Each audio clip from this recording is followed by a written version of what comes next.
बिस्मिल्लाहिर्रहमानिर्रहीम। नाज़रीन अस्सलाम वालेकुम। मैं हूं आपका मेज़बान साबिर शाकिर, वफाकी दारुल हुकूमत इस्लामाबाद से कुछ ताज़ा तरीन इत्तलाआत और अहम खबरें आपसे शेयर करते हैं। जैसे जैसे वक्त गुजरता जा रहा है और कुछ मजीद राज फाश होते जा रहे हैं और इमरान खान साहब के हक में गवाहियां आती जा रही हैं। अब एक और गवाही आई है, क्योंकि बहुत बड़ा ये इल्ज़ाम लगाया जाता है और प्रोपेगेंडा किया जाता है कि पाकिस्तान तहरीक इंसाफ की जो हुकूमत थी, इमरान खान साहब ने मईशत का जी बड़ा सत्यानाश कर दिया और मईशत उनसे नहीं संभाली गई, उनका तजर्बा नहीं था।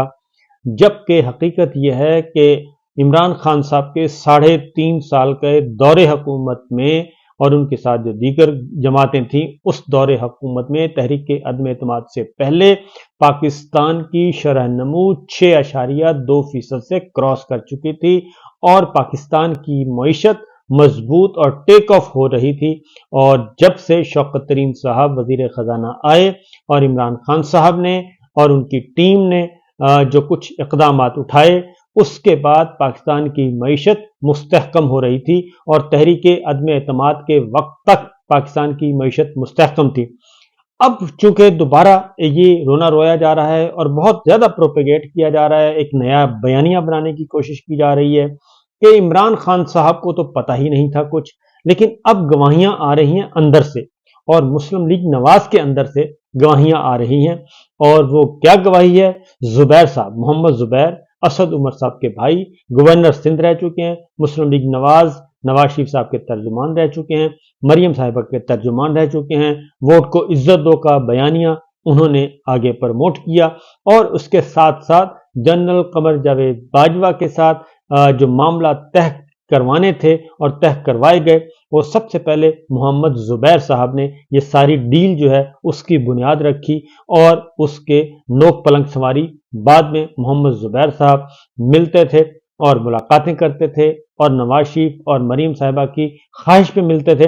अब वो क्या कह रहे हैं, जरा उनकी गुफ्तगू पहले मैं आपको बता देता हूं कि उन्होंने कुछ गवाहियां दी हैं और सही तौर पे दी हैं, और वो है इमरान खान साहब के हक में। वो कहते हैं कि इस वक्त तक वो कहते हैं कि जी मैं पार्टी का हिस्सा हूं, मुस्लिम लीग नवाज का हिस्सा हूं, मुझे लोग टेक्नोक्रेट समझते थे, लेकिन मैं अपोजिशन में पार्टी मैंने नहीं छोड़ी और मुझे मरीम नवाज और नवाज शरीफ के तर्जुमान का एक अहम ओहदा मिला और नवाज शरीफ का मज़ाहमती बयानिया जो है वो मरीम नवाज ने संभाला, जो मुश्किल काम था। आजकल मुस्लिम लीग नून का बयानिया जो है वो वोट को इज्जत दो का नहीं है और पीडीएम हुकूमत से चंद दिन पहले वोट को इज्जत दो का बयानिया साइड लाइन कर दिया गया था, क्योंकि हुकूमत हासिल करनी थी। आपको मालूम है नून लीग पहले सख्त फिर मफाहमत, अब इकोनॉमिक बयानिया लेकर चल रही है। अब यहां पे वो बता रहे हैं कि जो इकोनॉमिक बयानिया तो लेकर चल रही है, लेकिन सत्यानाश भी इन्होंने ही किया है मईशत का। और वो कहते हैं कि नून लीग पहले सख्त फिर मफाहमत और अब इकोनॉमिक का बयानिया लेकर चल रही है। इकोनॉमिक के बयानिए में हालिया 16 माह की हुकूमत रुकावट डाल रही है। और क्यों रुकावट डाल रही है? वो ये भी बता रहे हैं कि नवाज शरीफ पीडीएम हुकूमत को बाद में तहलील करना चाह रहे थे, यानी कि 4-6 हफ्ते के बाद अंदर अंदर वो हुकूमत खत्म करके इलेक्शन की तरफ जाना चाह रहे थे। पीडीएम हुकूमत के 5 हफ्ते बाद पीडीएम इलेक्शन में जाने वाली थी। उस वक्त के वजीर आजम शहबाज शरीफ की तकरीर भी तैयार हो गई थी, डिफॉल्ट का खतरा भी नहीं था, इसलिए हुकूमत तहलील करने की तैयारी की गई थी। यानी कि जब इख्तिदार इन्होंने संभाल लिया, रेजिम चेंज हो गई और उसके 5 हफ्ते बाद तक भी वो बता रहे हैं कि मईशत को कोई खतरा नहीं था, कोई डिफॉल्ट का खतरा नहीं था और इसलिए ये जाना चाह रहे थे इलेक्शन में और मईशत बिल्कुल ठीक थी, तकरीर तैयार हो चुकी। तहरीक अदम एतमाद के वक्त मुआशी सूरत हाल अलार्मिंग नहीं थी, ये मोहम्मद जुबैर साहब कह रहे हैं। और रूस यूक्रेन जंग शुरू हो गई थी। पीटीआई ने उस वक्त गलतियां की, पीटीआई ने नाजुक मौके पर पेट्रोल और बिजली की कीमतें की। अच्छा, बड़ा चैलेंज आईएमएफ को वापस लाना था, जो मिफ्ता इस्माइल ने कर दिया। अब उसके बाद भी वो कहते हैं कि मिफ्ता इस्माइल ने अगला काम भी कर दिया, जो कि आईएमएफ को वापस लाना था। अब उसके बाद वो कहते हैं कि इसहाक डार की मर्जी होती है कि वजीर खजाना वही बने और जब तक वो हो तो वजीर खजाना कोई और हो नहीं सकता। और इसीलिए उन्होंने कहा कि तहरीक अदम एतमाद के वक्त इसहाक डार चूंकि नहीं थे, इसलिए वो वजीर खजाना नहीं बने और वजीर खजाना बन गए जनाब मिफ्ता इस्माइल साहब। उसके बाद वो कहते हैं कि मई तक ज़र मुबादला के ज़खायर بہتر تھے، بعد میں صورتحال خطرناک ہوئی، یعنی اپریل میں عمران خان صاحب گئے اور مئی تک بھی وہ کہتے ہیں بہتر تھے، اور اس وقت انہوں نے کہا کہ جو زر مبادلہ کے ذخائر تھے وہ 16 ارب ڈالر عمران خان صاحب چھوڑ کر گئے، اور اسحاق ڈار صاحب جب آئے تو وہ یہ لے کے گئے 3 ارب ڈالر تک، یعنی 16 ارب ڈالر سے 3 ارب ڈالر ڈکلائن پہ لے کے گئے۔ یہ زبیر صاحب بتا رہے ہیں، ہم نہیں بتا رہے۔ گزشتہ الیکشن میں 2 ماہ پہلے ہی نون لیگ نے منشور جاری کر دیا تھا، اور لیکن اس وقت منشور کمیٹی میں ہوتا تو جاری ہونے تک نیند نہ آتی۔ لوگ جاننا چاہتے ہیں کہ منشور کیا ہے۔ جمہوری پارلیمنٹ میں مضبوط اپوزیشن کی سخت ضرورت ہوتی ہے، تو منشور کیا ہے ابھی تک کسی کو کچھ پتہ نہیں۔ اس وقت سب بیٹھنے کی بات کرتے ہیں لیکن اپوزیشن ضروری ہے، اور یہ کہتے ہیں کہ چارٹرڈ آف اکانومی پر سب 10-15 سال پہلے کے لیے ایک ساتھ بیٹھیں۔ مفتاح اسماعیل اور اسحاق ڈار تو ایک ساتھ بیٹھ نہیں سکتے، تو یہ پورا ملک کیسے بیٹھے گا؟ اور مسلم لیگ کا مطلب نواز شریف ہیں، انہی کا ووٹ ہے۔ آزاد امیدوار عمران خان کے نام پر ووٹ ڈالے گا تو ذمہ داری بھی اسی پر ہوگی، اور اسی لیے اگر ان کے ووٹ چوری کیے گئے تو وہ کہتے ہیں وہ بالکل غلط ہوگا۔ تو یہ زبیر صاحب جو ہیں یہ بتا رہے ہیں کہ پاکستان کی معیشت عمران خان صاحب کے زمانے میں بالکل ٹھیک تھی، اور اس کے بعد بھی ٹھیک تھی، مفتاح اسماعیل صاحب کے زمانے تک بھی ٹھیک تھی، اور پھر 16 ارب ڈالر سے 3 ارب ڈالر کے زرخ مبادلہ رہ گئے، اور اسحاق ڈار صاحب نے آئی ایم ایف کے ساتھ معاملات طے کرنے کے لیے 9 مہینے کا وقت ضائع کیا، اور وہ محض اس لیے کیا کہ آئی ایم ایف کے ساتھ ان کا خیال تھا کہ جیسے ہی آئی ایم ایف کے ساتھ معاملات طے ہو جائیں گے ہماری حکومت ختم کر دی جائے گی۔ اب اس میں شہباز شریف صاحب کا ایک مسئلہ تھا، کیونکہ نواز شریف صاحب جلدی الیکشن کروا کے آنا چاہتے تھے، اور شہباز شریف صاحب جلدی پہلے اپنے مقدمات ختم کروانا چاہتے تھے۔ وہ کہتے تھے کہ مجھے کلین چٹ ملے اور اس کے بعد پھر دیکھا جائے گا، لہٰذا شہباز شریف صاحب جو ہیں وہ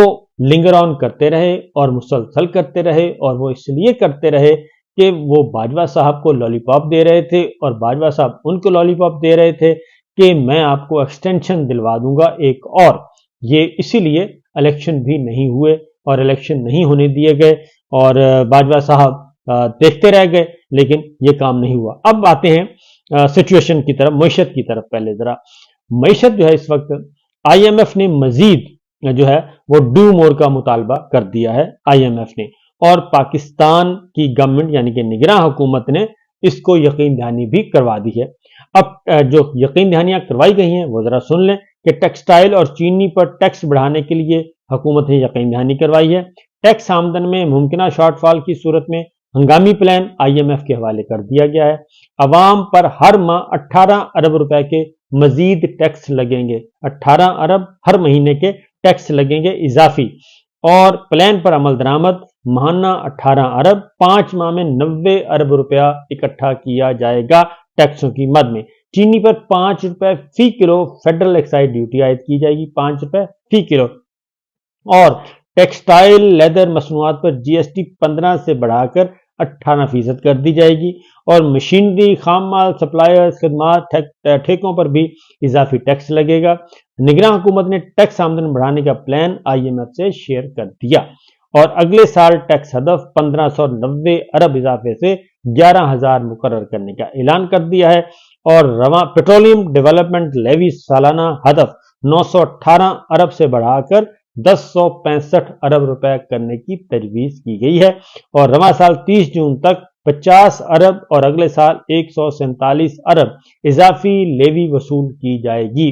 یہ ہے سچویشن، اور اس کے بعد جون 2024 تک کوئی ٹیکس ایمنسٹی نہیں دی جائے گی، اور یہ بھی یقین دہانی کروا دی ہے، اور آئی ایم ایف کو ریٹیل، پراپرٹی، تعمیراتی شعبوں سے زیادہ ٹیکس وصولی کا پلان دے دیا گیا ہے، اور اس کے ساتھ ساتھ ویب سائٹس سمیت ڈیجیٹل مارکیٹس کو بھی ٹیکس نیٹ میں لایا جائے گا، اور مزید کوئی بھی سبسڈی، ٹیکس چھوٹ یا ترجیحی سہولیات پر نہ دینے کا فیصلہ کیا گیا ہے، اور حکومت کی کسی قسم کی فیول سبسڈی یا کراس سبسڈی اسکیم بھی نہیں لائے گی۔ یہ سارا کچھ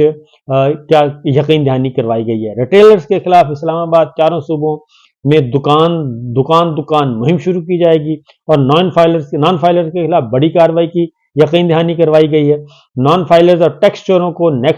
टैक्स नेट में लाने के लिए जामे प्लान बना लिया गया है।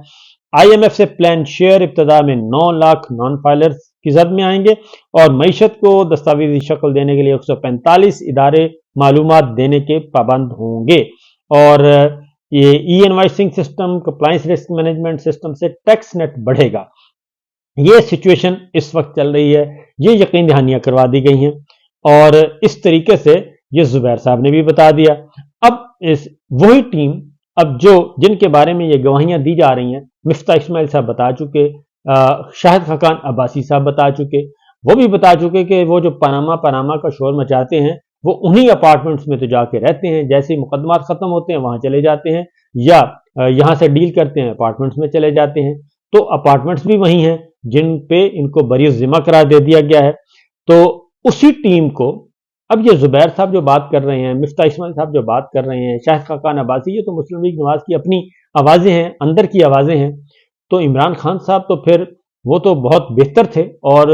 जिनके बारे में कहा जाता है तो शौकत तरीन साहब तो फिर बहुत अच्छे वजीर खजाना थे। तो लेकिन मसला ये है कि ये सारे का सारा खेला इसलिए गया है कि इमरान खान साहब अगर बरसर इक़्तिदार रहते, मजबूत हुकूमतें होनी थी, जमहूरियत भी मजबूत होनी थी, आइन की बालादस्ती हो जानी थी, कानून की हुक्मरानी हो जानी थी और ये जो छोटे छोटे ग्रुप्स हैं ये सारे के सारे खत्म हो जाते और खानदानी सियासत का खात्मा हो जाता और ये जो लूट मार का एक पूरे का पूरा टोला है इसका सत्यानाश हो जाना था और एक मजबूत और तगड़ी सियासी जमात जो है वो आगे बढ़ती और फिर मुल्क जो है वो दो जमाती निज़ाम की तरफ जा रहा था। एक पाकिस्तान पीपल्स पार्टी होती और एक पाकिस्तान तहरीक इंसाफ होती।